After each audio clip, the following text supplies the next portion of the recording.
अभी एक नोट लिखिए। नोट, ए प्रोसेस या फिर ए रनिंग प्रोसेस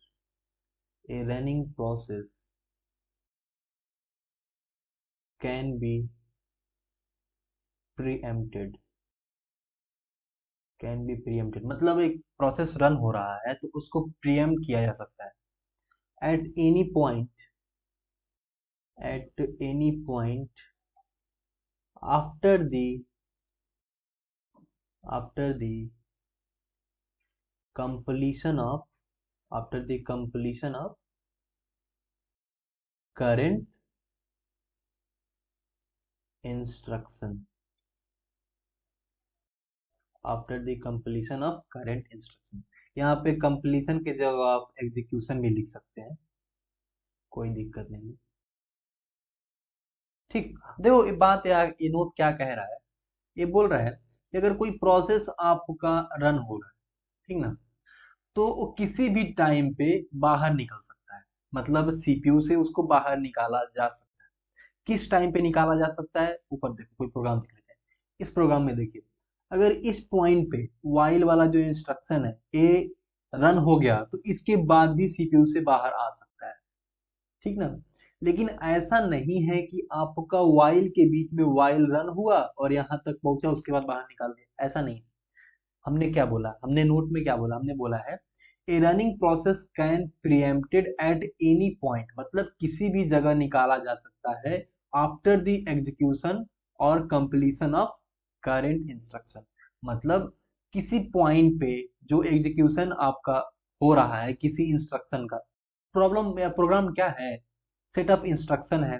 तो किसी भी इंस्ट्रक्शन का एग्जीक्यूशन हो रहा है ना, तो उसका एग्जीक्यूशन होने के बाद करंट एग्जीक्यूशन है, करंट इंस्ट्रक्शन है, उसका एग्जीक्यूशन होने के बाद उसको आप बाहर निकाल सकते हो। मतलब सीपीयू से वो प्रीएम्प्ट हो सकता है, ठीक ना। अब देखो इसका मतलब क्या हुआ कि जो आपका काउंट वाला वेरिएबल था आपका, इसमें डिक्रीमेंट हो रहा था, इसमें आपका पहला इंस्ट्रक्शन एग्जीक्यूट होने के बाद यहाँ पे भी आप इसको बाहर निकाल सकते हो, यहाँ पे भी इसको बाहर निकाल सकते हो।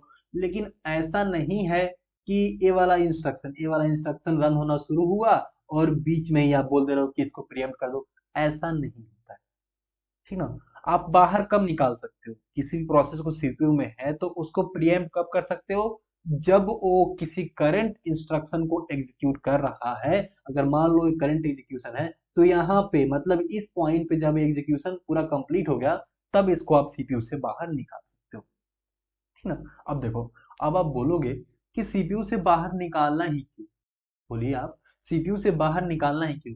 सीपीयू से बाहर निकालना इसलिए होता है कि सिस्टम में बहुत सारे प्रोसेस होते हैं एक साथ। जैसे आपने वर्ड फाइल खोल दिया, वर्ड फाइल खोल के रखा है, व्हाट्सअप खोल के रखा है, देन फेसबुक खोल के रखा है। इतनी चीजें अगर आप खोल के रखे हो तो पूरा प्रोसेस तो रन हो रहा है ना सीपीयू में, इतनी चीजें आपका प्रोसेस हो रहा है सीपीयू में। तो इसका मतलब ये नहीं कि पूरा प्रोसेस एक साथ हो रहा है। अब ध्यान से समझो, सारे के सारे प्रोसेस ना सारे के सारे प्रोसेस ना 2-2 नैनो सेकेंड या फिर 4 नैनो सेकेंड, ऐसे हर प्रोसेस को बारी बारी से टाइम मिलता है रन होने के लिए। और आपको लगता है कि सारा प्रोसेस एक साथ रन हो रहा है, सब कुछ सही चल रहा है, ऐसा नहीं है। आपको कुछ भी चला तो लगता है कि सब कुछ स्मूथ चल रहा है, लेकिन ऐसा नहीं है। 2 नैनो सेकेंड पे प्रोसेस मेमोरी या सीपीयू में जाता है, फिर आता है सीपीयू में जाता है, आता है, सबको मौका मिलता है, सबको मौका मिलता है, ठीक ना। और आपको पता नहीं चलता है क्योंकि टाइम इतना ज्यादा कम होता है कि आपको पता ही नहीं चलता है, ठीक है ना। आई थिंक आप समझ गए होंगे। और अब आपका ये दूसरा क्वेश्चन आपका ये हो जाएगा कि उसको हम ऐसा करते क्यों है, क्यों हम पूरा प्रोग्राम एक साथ रन नहीं कर लेते हैं। उसका कारण क्या है, प्रेजेंट टाइम में जितना भी आपका सीपीयू हो गया या फिर ऑपरेटिंग सिस्टम हो गया, वो सब मल्टीटास्किंग होता है, मल्टीटास्किंग होता है। और मल्टीटास्किंग में एक साथ आपको कई सारे प्रोसेस रन कराने होते हैं, और कई सारे प्रोसेस अगर रन कराने होते हैं तो वहां पे आप राउंड रोबिन एल्गोरिदम का यूज करते हैं, ठीक। अब यहाँ समझ जाइए कि करंट टाइम में, प्रेजेंट टाइम में कोई भी प्रोसेस, कोई भी सिस्टम बन रहा है ना, वो सारा राउंड रोबिन के बेस पे होता है। राउंड रोबिन के बेस पे इसलिए होता है कि कोई भी प्रोसेस आए उसको रन होने के लिए मौका मिले, इसलिए प्रैक्टिकली देखो, हमने इतना सारा शेड्यूलिंग पढ़ा था, उसमें से प्रैक्टिकली कौन सा इम्प्लीमेंट होता है, राउंड रोबिन आपका प्रैक्टिकली इम्प्लीमेंट होता है।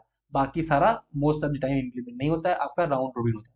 और राउंड रोबिन है तो सबको मौका मिलेगा और प्रोसेस आपका प्रीएम्प्ट होता रहेगा, फिर सीपीयू में जाएगा आएगा जाएगा आएगा। ये इतना फास्ट होता है कि आपको पता नहीं चलता है कि आपने एक प्रोसेस कर रहे हैं तो सीपीयू में जा भी रहा है आ भी रहा है, आपको नहीं पता चलेगा, लेकिन ये फिजिकली होता है।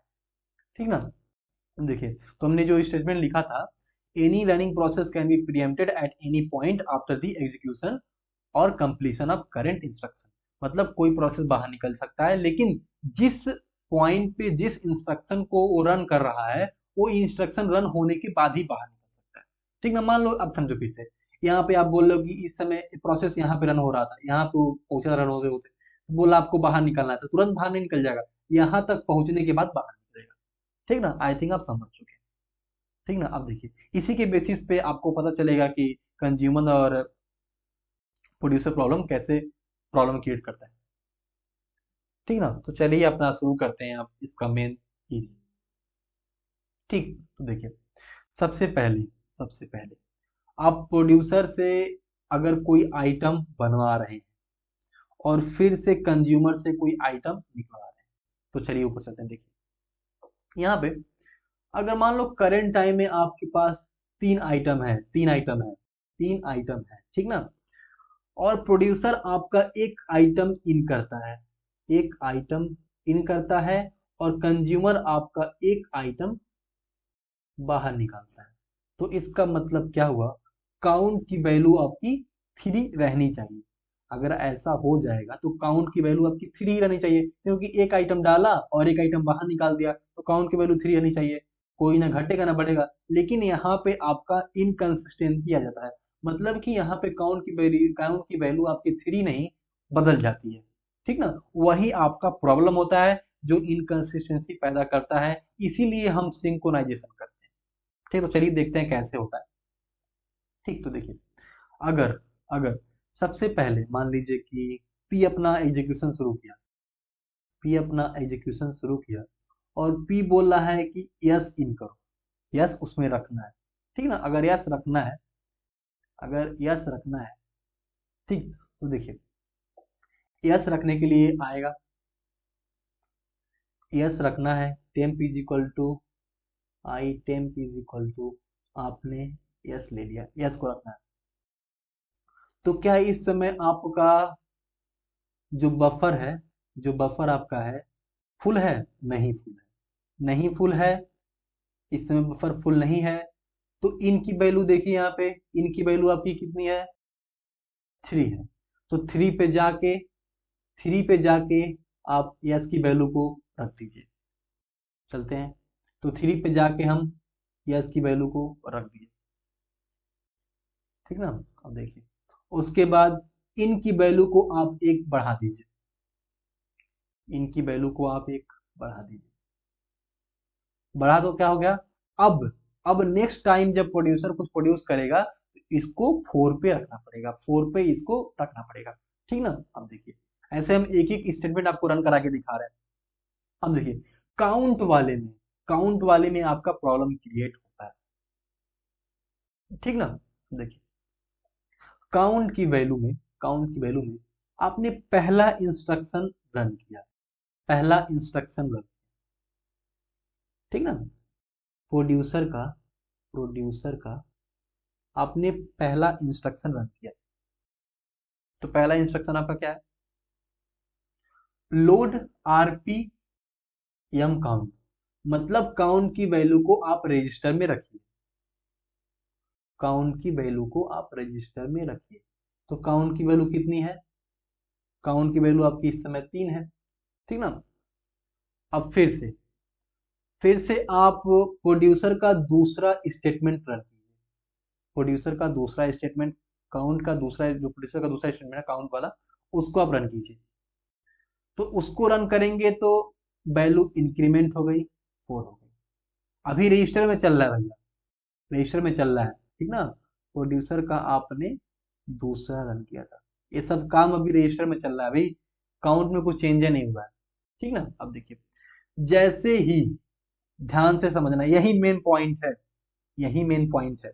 हमने बोला था कि कोई प्रोसेस अगर रन हो रहा है तो किसी पर्टिकुलर टाइम पे उस प्रोसेस को सीपीयू से बाहर निकाल सकते हैं। कब निकाल सकते हैं? जो इंस्ट्रक्शन रन कर रहा है वो कंप्लीट होने के बाद। मान लो इस इंस्ट्रक्शन को रन हो रहा था और यहाँ पे कंप्लीट हुआ, तो यहाँ पे हमने इस प्रोसेस को बाहर कर लिया, इस प्रोसेस को बाहर कर लिया। और जैसे बाहर किया, अब कंज्यूमर वाले प्रोसेस को हमने रन करने लगा, कंज्यूमर वाले प्रोसेस को हमने रन करने लगा। अब देखिए, सबसे पहले कंज्यूमर क्या करेगा? कंज्यूमर आपका एक वेरिएबल बनाया आइटम सी करके। ध्यान समझिए, यही सब चल रहा है, यही सबसे मेन चीज है। आइटम सी करके एक वेरिएबल बनाया, ठीक ना? उस वेरिएबल में भी कुछ नहीं है, गार्बेज है, ठीक। और फिर से लूप ट्रू हो गया, अंदर चला गया। क्या इस समय काउंट जीरो है? काउंट जीरो है इस समय? काउंट आपका भी थ्री ही है, काउंट जीरो नहीं है, काउंट आपका थ्री ही है। और यहाँ पे प्रोड्यूसर वाला पूरा का पूरा नहीं चला था, मात्र अभी दो इंस्ट्रक्शन चला था और प्रीएम्प्ट हो गया था। और हमने बोला ही था पहले कि कोई प्रोसेस कभी भी प्रीएम्प्ट हो सकती है, कोई प्रोसेस रन हो रही है तो किसी भी टाइम प्रीएम्प्ट हो सकती है, लेकिन जो इंस्ट्रक्शन रन कर रहा होता है उसको रन करने के बाद ही प्रीएम्प्ट होता है, ठीक ना? अब देखिए, अगर सी की वैल्यू गार्बेज, अभी कुछ नहीं है, यहाँ पे खाली है, कुछ नहीं है। वाइल आपका काउंट की वैल्यू जीरो है, नहीं है, तो एक चलेगा ही नहीं, बाहर आ गया। तो सी की वैल्यू बफर आउट, आउट की वैल्यू कितनी है? ध्यान से देखिए, आउट की वैल्यू आपकी जीरो है, तो जीरो पे कौन सी वैल्यू है? यक्स है। तो जीरो पे कौन सी वैल्यू है? यक्स है। तो यहां से आप सी की वैल्यू क्या आ जाएगी? यक्स आ जाएगी, ठीक ना? ये थोड़ा सा टिपिकल हो सकता है, लेकिन आप ध्यान से समझिए। अब देखिए, आउट की वैल्यू आप एक बढ़ा दीजिए, क्योंकि आपने एक आइटम निकाला और उसके नीचे वाला निकालना है, तो आउट की वैल्यू आप क्या करेंगे? एक बढ़ा देंगे, ठीक ना? आप देखिए, यहाँ पे मेन खेल फिर शुरू होता है, ध्यान से समझिए। अब देखिए, अब कंज्यूमर का जो काउंट वाला स्टेटमेंट था, इंस्ट्रक्शन था, इसमें आप पहला माइक्रो इंस्ट्रक्शन चलाते हैं, ठीक ना? पहला माइक्रो इंस्ट्रक्शन चलाते हैं, जो काउंट की वैल्यू है उसको आप एक रजिस्टर में रखेंगे, ठीक। तो काउंट की वैल्यू का आप रजिस्टर में रखिए। कंज्यूमर का कंज्यूमर का अगर पहला स्टेटमेंट चला तो काउंट की वैल्यू को हमने इसमें रखा। काउंट की वैल्यू भी थ्री है, यहाँ पे आप देख के यहाँ पे फोर मत कर देना, क्योंकि वहां पे आपका प्रोड्यूसर वाला मात्र दो ही चला था, अभी मेमोरी में लोड ही नहीं हुआ था, तो काउंट की वैल्यू अभी थ्री ही है। काउंट की वैल्यू यहाँ देखिए भी थ्री ही है, अभी काउंट की वैल्यू चेंज नहीं हुई है।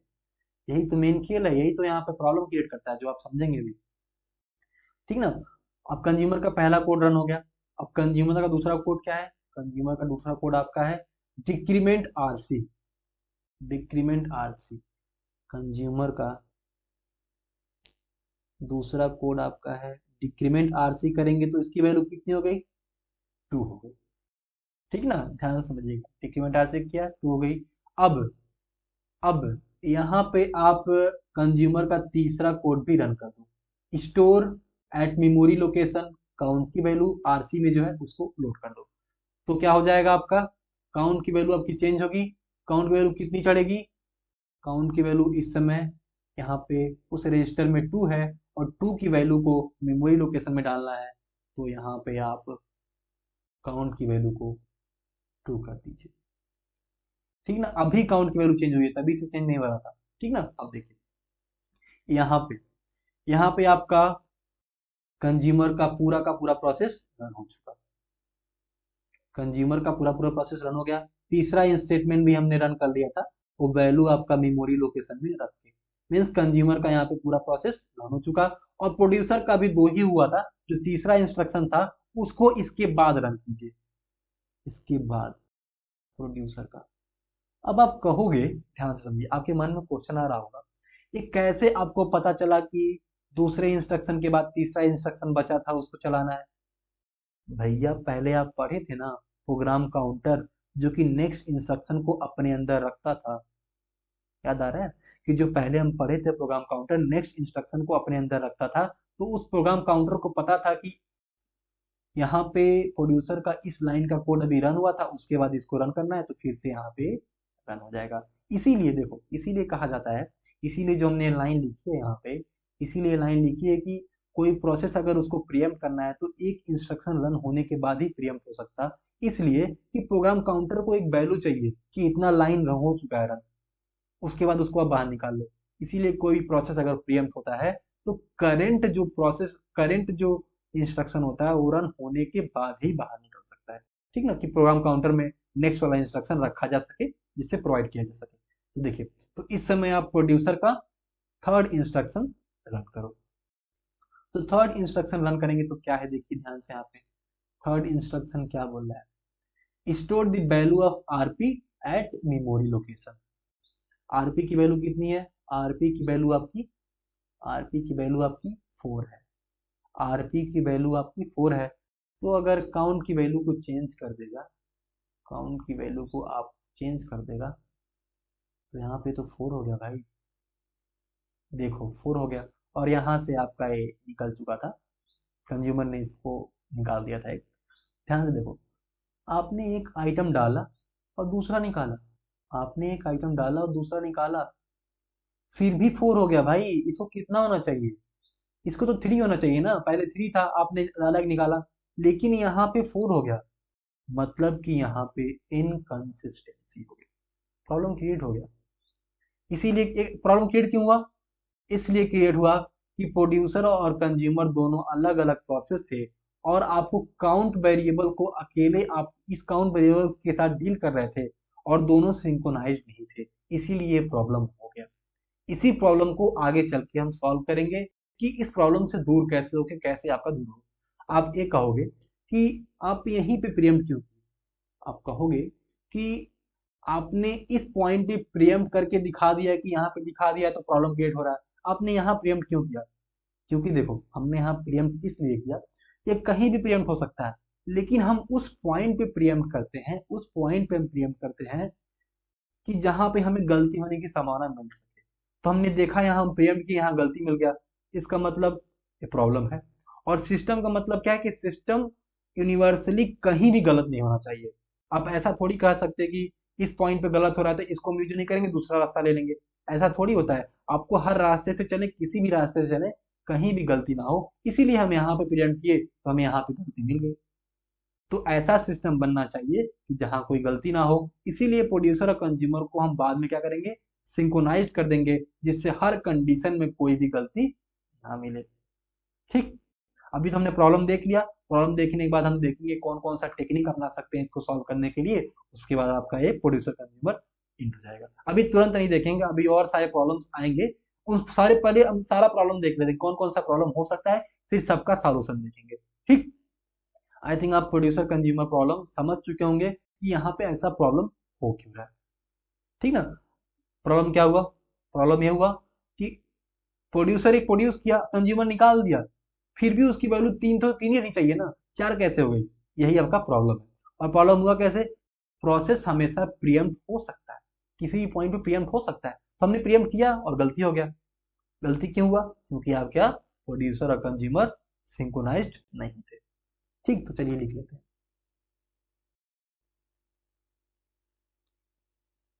Producer and consumer were not synchronized.